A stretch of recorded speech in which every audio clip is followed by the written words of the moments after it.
이번 영상에서는 자율신경 치료를 하고 편지를 써주신 환자분의 사연을 소개시켜 드리면서 꾀병이나 정신적인 문제로 오해받기 쉬운 자율신경 실조증이란 주제를 다루어 보겠습니다.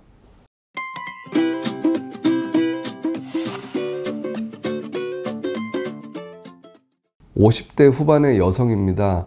집안일로 스트레스를 너무 많이 받고 지내던 중에 언젠가부터 조그만 일에도 가슴이 두근거리고 심한 경우는 철렁 내려앉는 느낌도 들고 숨이 가빠지는 증상이 생기더니 불면증과 소화불량도 생겨서 항상 명치에 돌멩이가 하나 막혀 있는 것처럼 답답합니다. 몸도 여기저기 아프지 않은 데가 없습니다.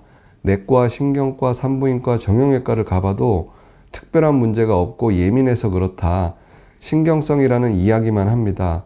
분명 몸에 뭔가 문제가 생긴 것 같은데 가는 몇 병원마다 스트레스 때문이니 스트레스를 잘 풀고 신경안정제나 우울증 약을 드셔보시란 말만 하는데 아픈 것도 서러운데 가족들이 꾀병이나 정신병이라고 생각을 하니 억장이 무너지고 서럽다 못해 우라병까지 생깁니다.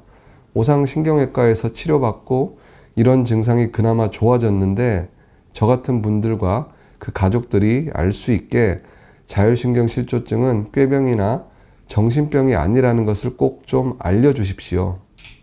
이 사연을 소개해 드리는 이유는 자율신경 실조증의 전형적인 경우이기도 하고 내 주변에 이런 분들이 있을 때 이 꾀병이나 정신의 문제라고 비난하지 마시고 자율신경의 문제가 생기면 이런 일들이 생길 수 있구나 라는 생각을 한 번쯤은 해보시라는 의미입니다. 현대의학의 대부분 검사들은 구조적인 문제에 초점을 두고 있기 때문에 검사 결과를 보면 좁다, 크다, 눌린다 등 개별 장기의 구조적인 문제에 초점을 맞추고 있습니다. 물론 혈액검사나 일부 영상의학적 검사에서 신경의 기능적인 문제를 찾을 수도 있지만 이 내 몸의 바이오 리듬을 반영하는 자율신경의 기능이나 문제를 제대로 진단할 수 있는 진단법이 없어서 자율신경 실조증 환자들이 수많은 검사를 해도 이상이 없다는 이야기를 듣게 되는 경우가 많습니다. 그러다 보니 주변의 가족이나 지인들로부터 꾀병이냐 또는 정신적인 문제냐라는 서운한 말들을 많이 듣는 경우가 종종 있습니다.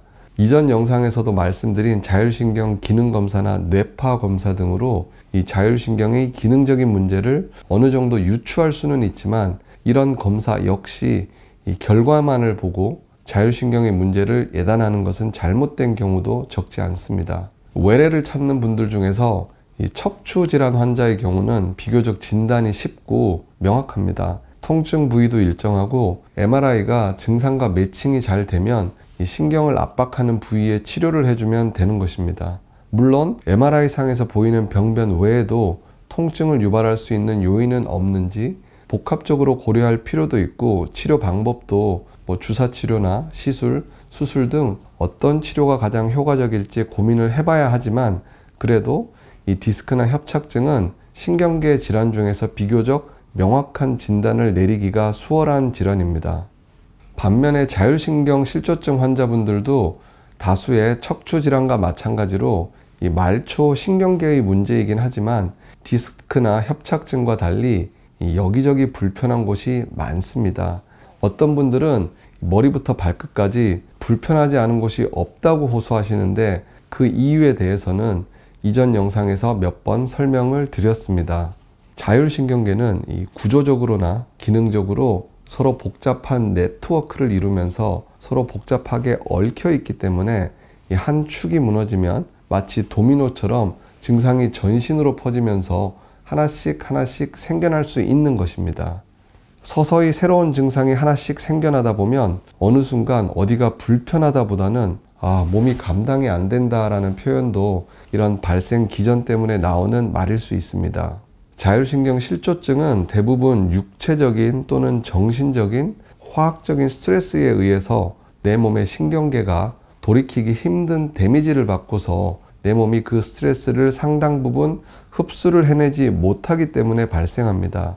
그래서 스트레스가 많더라도 이걸 잘 풀어내고 해소해 나가는 분들은 자율신경 실조증이 잘 생기지 않습니다.